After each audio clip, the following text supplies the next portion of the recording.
Hello, how are you students. कैसे हो आप सभी। मैं निशांत गोयल आप सबका राकेश सर क्लासेस के ऑनलाइन यूट्यूब चैनल पर स्वागत करता हूं।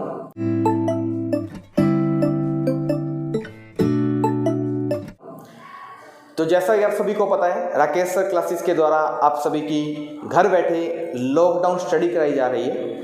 तो उसी के अंदर राकेश सर आपको मैथ पढ़ा रहे हैं, मैं आपको पढ़ाऊंगा जनरल अवेयरनेस बैंकिंग से रिलेटेड। हमारे आपने देखा होगा बैंक के अंदर अगर बात करें तो बैंकिंग सेक्शन आता है। एसएससी की बात करें तो इसमें हमारे इकोनॉमिक्स आती है। रेलवे की बात करें तो इसमें भी हमारे इकोनॉमिक्स का सेक्शन रहता है, जनरल अवेयरनेस का सेक्शन रहता है। इसके अलावा Delhi police, Rajasthan police, Haryana police, Patwari, हर एग्जाम के अंदर आपके जनरल स्टडीज और जनरल अवेयरनेस के क्वेश्चन देखे जाते हैं।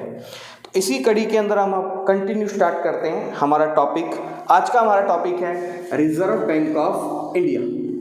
रिजर्व बैंक ऑफ इंडिया ये हमारे बैंक के लिए तो बहुत ज़्यादा यूजफुल है ही, और हमारे देश की इकोनॉमिक के लिए भी बहुत बड़ा रोल प्ले करता है। तो हम देखेंगे आरबीआई होता क्या है, इसकी इस्टेब्लिशमेंट कब हुई, इसकी इस्टेब्लिशमेंट करने की ज़रूरत क्यों पड़ी, हेड ऑफिस कहाँ पर है, गवर्नर कौन है इसके, कैसे करेंसी प्रिंट करता है, आरबीआई के काम क्या क्या हैं, ये सारी चीज़ हम डिस्कस करेंगे हमारे reserve bank of India banking system के अंदर। इंडिया में सबसे पहला बैंक कौन सा था, कब इस्टेब्लिशमेंट की गई, तो इन चीज़ों को हम विस्तार से डिस्कस करेंगे। तो हमारे साथ बने रहिए और इस वीडियो को पूरा अंत तक जरूर देखिएगा। तो स्टार्ट करते हैं साथियों। आरबीआई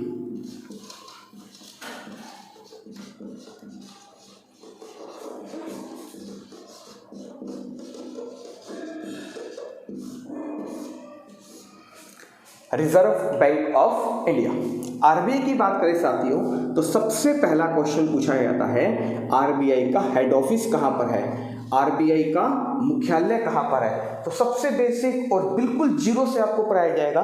तो आरबीआई का हेड ऑफिस, आरबीआई का मुख्यालय कहां पर है साथियों, तो आरबीआई का मुख्यालय है साथियों मुंबई में। मुंबई कहां पर है साथियों, ध्यान रखना है महाराष्ट्र में। मुंबई में आरबीआई का हेड ऑफिस है और मुंबई किसकी कैपिटल है साथियों, महाराष्ट्र की कैपिटल है। क्वेश्चन एक बहुत बार पूछा जाता है कि आरबीआई का ओल्ड हेड ऑफिस कहां पर था, आरबीआई का पुराना मुख्यालय, पुराना हेड ऑफिस कहां पर था। तो आरबीआई का पुराना हेड ऑफिस था साथियों कैलकाटा के अंदर। कैलकाटा कहां पर है साथियों, पश्चिम बंगाल। जी हाँ, पश्चिम बंगाल। पश्चिम बंगाल की राजधानी क्या है, कैलकाटा। यहीं पर क्या था, आरबीआई का पुराना हेड ऑफिस था। बात करते हैं आरबीआई इंडिया का सबसे बड़ा बैंक है, इसकी इस्टेब्लिशमेंट करने की जरूरत क्यों पड़ी या किस कमेटी की रिकमेंडेशन पर आरबीआई की स्थापना की गई। तो आरबीआई की स्थापना हिल्टन यंग कमेटी, आरबीआई की स्थापना हिल्टन यंग कमेटी की सिफारिश पर की गई, थी। हिल्टन यंग कमेटी ने इसी ने सुझाव दिया था कि भारत देश में एक सेंट्रल बैंक होना चाहिए। हुआ क्या था, भारत देश के अंदर बहुत से बैंक ओपन होते थे, क्योंकि बैंकों को ओपन करने के लिए किसी चीज़ की ज़रूरत नहीं थी, किसी लाइसेंस की ज़रूरत नहीं थी। जिसके पास अच्छा पैसा होता वो अपना बैंक ओपन कर लेता, जिसके पास अच्छा पैसा होता अपना बैंक ओपन कर लेता। ऐसा होने से क्या हो, भारत देश में बहुत से बैंक ओपन होने लगे और धीरे धीरे बैंक क्या जाने लगे, लॉस में जाने लगे। आपको ध्यान होगा 1929 के अंदर अमेरिका के अंदर भारी मंदी आ गई थी, जिसके कारण बैंकिंग सेक्टर धीरे धीरे क्या हो गए, डूबने लग गए। धीरे धीरे बैंक क्या होने लगे, बंद होने लगे। तो हिल्टन यंग कमेटी की सिफारिश पर आरबीआई की क्या की गई थी, स्थापना की गई थी। तो साथियों आप इसका स्क्रीनशॉट ले लीजिए।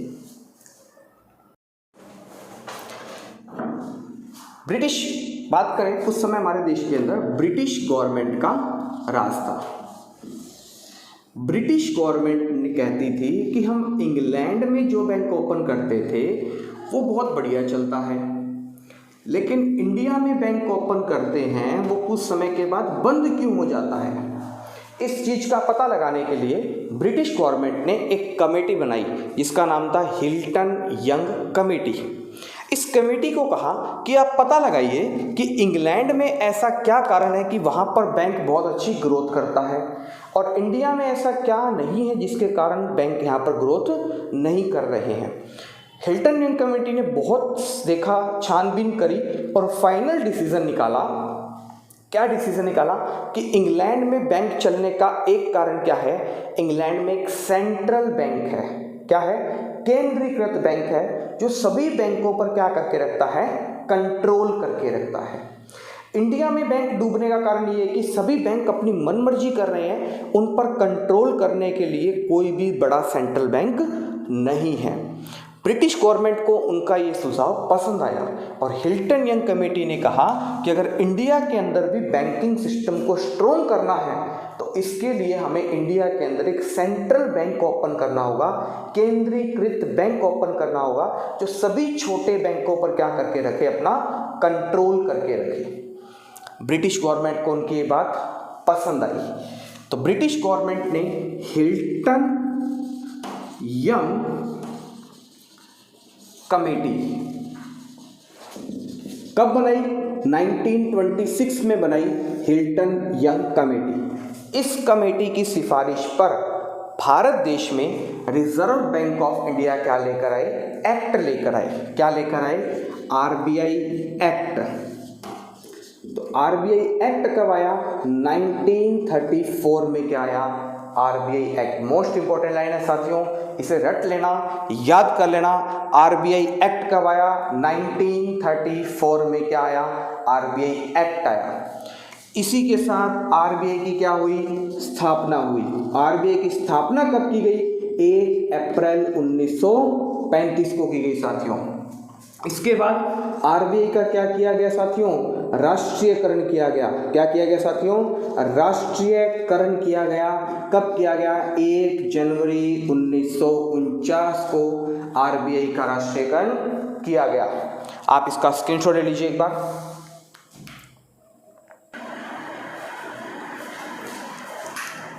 बात करते हैं साथियों आरबीआई एक्ट। आरबीआई एक्ट क्या होता है साथियों?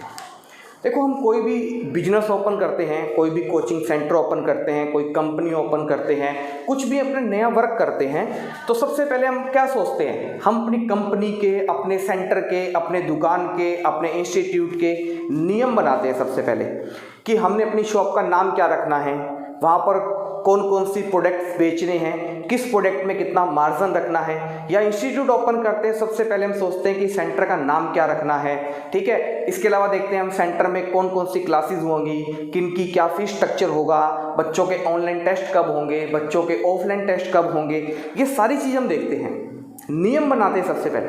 उसी प्रकार से आरबीआई के भी सबसे पहले क्या है? नियम आए। कब आए? आरबीआई एक्ट 1934 में। आरबीआई क्या क्या काम करेगा, कैसे काम करेगा, कब हॉलीडे होंगे, कब इसके नए बैंकों को लाइसेंस कैसे देना है, ये सारी चीज़ कौन देखता है? रिजर्व बैंक ऑफ इंडिया देखता है, आरबीआई देखता है। तो आरबीआई एक्ट कब आया? 1934 के अंदर आया। इसी एक्ट के अकॉर्डिंग आरबीआई की क्या की गई? स्थापना की गई, इस्टेब्लिशमेंट की गई। कब की गई? 1 अप्रैल 1935 को आरबीआई की क्या की गई? इस्टेब्लिशमेंट की गई, स्थापना की गई।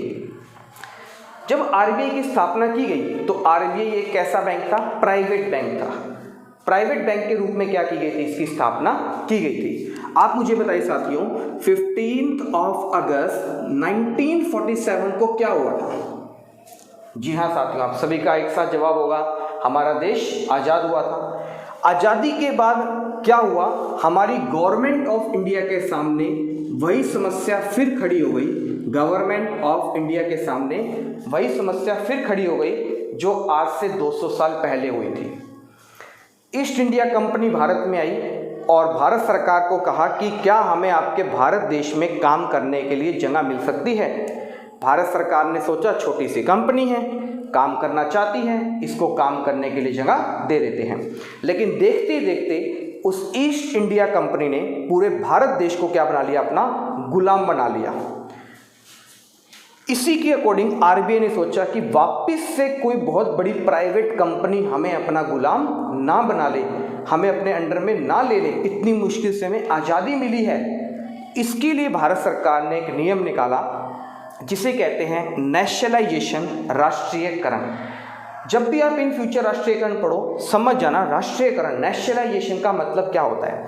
जब भी किसी प्राइवेट इंस्टीट्यूट को या प्राइवेट संस्था को गवर्नमेंट के अंदर कन्वर्ट किया जाता है, ट्रांसफर किया जाता है, दैट कॉल्ड इज नेशनलाइजेशन। इसे क्या कहते हैं? राष्ट्रीयकरण कहा जाता है। जैसे कोई भी संस्थान है वो अभी प्राइवेट है, जब उसके शेयर होल्डिंग गवर्नमेंट खरीद लेती है, उसके हिस्सेदारी गवर्नमेंट खरीद लेती है और उसे गवर्नमेंट अपने हिसाब से चलाती है, तो उसे क्या कहते हैं साथियों? नेशनलाइजेशन कहते हैं, राष्ट्रीयकरण कहा जाता है। तो भारत सरकार ने आरबीआई को अपने अंडर में कब ले लिया? 1 जनवरी 1949 को। तो दोबारा देख लीजिए साथियों, आरबीआई एक्ट कब आया? 1934 में आया। आरबीआई के नियम कब आए? 1934 में। आरबीआई की स्थापना कब हुई? 1 अप्रैल 1935 को। आरबीआई को गवर्नमेंट ने अपने अंडर में कब लिया? 1 जनवरी 1949 को। आशा करता हूं आप सभी को समझ में आया होगा यहां तक, तो आप इसका स्क्रीनशॉट ले लीजिए। इसके बाद हम बात करते हैं साथियों, आरबीआई के अंदर सबसे बड़ी पोस्ट कौन सी होती है? बात करें हेड ऑफ चीफ।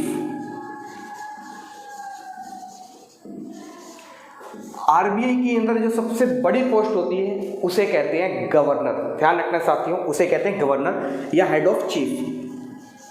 कितनी पोस्ट होती है? एक ही पोस्ट होती है, गवर्नर की। ध्यान रखना साथियों, गवर्नर की कितनी पोस्ट होती है? एक ही पोस्ट होती है, जिसे हेड ऑफ चीफ भी कहा जाता है आरबीआई का। बात करें साथियों करंट की, तो वर्तमान में हमारे गवर्नर कौन है? शक्तिकांत दास है। शक्तिकांत दास हमारे क्या है? ध्यान रखना है साथियों, शक्तिकांत दास है, शशिकांत दास नहीं है। आपको ऑप्शंस के अंदर शक्तिकांत दास भी मिलेगा, शशिकांत दास भी मिलेगा, तो ध्यान रखना है शक्ति है। आरबीआई को चलाने की पावर, शक्ति किसके पास है? शक्तिकांत दास के पास है साथियों। जी हाँ, ध्यान रखना है आपने। शक्तिकांत दास कौन है? आरबीआई के रिसेंटली वर्तमान में गवर्नर है। अब आप पूछोगे सर गवर्नर है तो ये कौन से नंबर के गवर्नर है? कोई तो नंबर होगा। तो जी हाँ साथियों, ये आरबीआई के कौन से नंबर के गवर्नर हैं? तो ये आरबीआई के हैं 25वें नंबर के गवर्नर, 25th नंबर के गवर्नर हैं। अब आप पूछोगे सर 24वें नंबर के गवर्नर कौन थे? तो इनसे पहले थे उर्जित पटेल। कौन थे साथियों? जी हाँ, उर्जित पटेल थे इनके इससे पहले गवर्नर। कौन से नंबर के थे? 24th नंबर के गवर्नर कौन थे साथियों? उर्जित पटेल थे। ये तो बात हुई करंट की, रिसेंटली की बात हुई। हमारे एग्जाम में पूछा जाता है आरबीआई के पहले गवर्नर कौन थे? फर्स्ट गवर्नर इन आरबीआई। तो आरबीआई के पहले गवर्नर थे साथियों सर ओसबोर्न सिम्थ। ध्यान रखना है साथियों, आरबीआई के फर्स्ट गवर्नर कौन थे? आरबीआई की स्थापना, आरबीआई की इस्टेब्लिशमेंट किसने की थी? ओसबोर्न सिम्थ ने। इस्टेब्लिशमेंट के समय गवर्नर कौन थे? ओसबोर्न सिम्थ। आरबीआई की स्थापना किसने की थी? ओसबोर्न सिम्थ ने। आरबीआई के पहले गवर्नर कौन थे? ओसबोर्न सिम्थ थे। सभी का आंसर एक ही होगा। आरबीआई के दूसरे गवर्नर कौन थे? तो आरबीआई के दूसरे गवर्नर थे साथियों सर जेम्स टेलर। ध्यान रखना है, आरबीआई के दूसरे गवर्नर कौन थे? Sir James Taylor. ये दोनों कैसे थे? ब्रिटिश गवर्नमेंट के गवर्नर थे, अंग्रेजों के थे, फिरंगियों के गवर्नर थे, ये वहाँ के थे ये। बात करें थर्ड, तो थर्ड और मोस्ट इंपॉर्टेंट फर्स्ट इंडियन थे सी.डी. देशमुख। ध्यान रखना है साथियों, सी.डी. देशमुख ये आरबीआई के थर्ड थे, लेकिन फर्स्ट इंडियन गवर्नर थे। ध्यान रखना है, ये एग्जाम में बहुत बार आया कि आरबीआई के पहले भारतीय गवर्नर कौन थे? तो आरबीआई के पहले भारतीय गवर्नर थे सी.डी.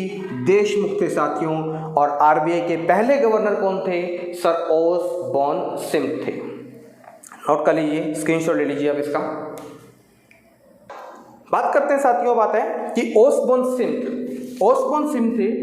इन्होंने क्या किया था? क्वेश्चन पूछा गया, आरबीआई की स्थापना हुई थी, उस समय गवर्नर थे कौन? Sir Osborne Smith. फिर क्वेश्चन पूछा गया, जब आरबीआई का राष्ट्रीयकरण हो रहा था, जब आरबीआई प्राइवेट से गवर्नमेंट में आ रहा था, उस समय आरबीआई के गवर्नर कौन थे?